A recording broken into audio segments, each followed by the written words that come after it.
Rafe Rhymes has become one of the most popular players at LSU and one of the most talked about hitters in the nation. Going into the second to last weekend of the regular season, hitting .500. I'm not a big stats guy. I think it is pretty cool. Sometimes I have to pinch myself. It is pretty neat. But I'm not going out there worrying about, hitting 500 or whatever, whatever it is. I'm just going out there trying to compete, trying to lead this team, to Omaha. He could be walking around here with his chest out saying, I'm batting 500. Nobody's doing that. The next closest guy to me is whatever, But he's not like that. I mean, you wouldn't even know that he's batting 500 by talking to Rafe. That's the best part about it. Somebody asked me the other day, what does he have to do to hit 500? And I said, how should I know? I've never seen anybody hit 500. If I were to tell you what it takes to hit 500, I'd be fooling you because I don't know. And Coach Maneri, not the only guy in need of a calculator. Rhymes is at the point now where he could go 0 for the rest of the season and still be hitting over 400. Even back when he was an even 70 for 140, he could go hitless in his next 70 at-bats and still be hitting .333. He may not be a stat guy, but even that impresses Rhymes. Yeah, it does.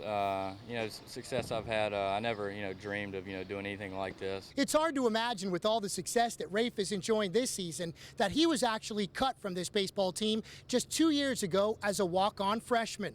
A new 35-player roster limitation was a big factor, but it's something that both Rhymes and head coach Paul Maneri still remember very well.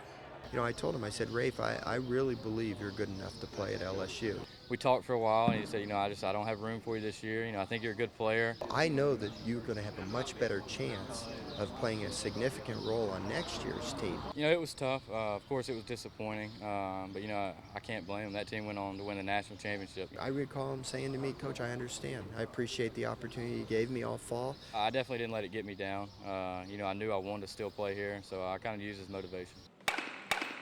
So Rhymes enrolled at LSU Eunice, where he blossomed into the Junior College Player of the Year, hitting .483 with 12 homers and knocking in 98 runs. He returned to LSU last season and started all 56 games, hitting .360, good for 6th in the SEC. Now as a junior, thanks to the help of the LSU coaching staff, Rhymes has taken hitting to the next level. When I first got here, out of Eunice, I was pretty much a deadpool hitter. I don't think I knew how to hit in the SEC when I first got here. They taught me how to hit. You're going to have to succeed in this league. You're going to have to hit the ball all over the ballpark. So as LSU sets its sights on the SEC tournament and beyond, what would hitting 500 this season mean to Rhymes? It would be cool. It's not something that I'm going up there looking to do. If I hit 500, awesome. But I'm looking to win. I'm looking for this team to go to Omaha and have success.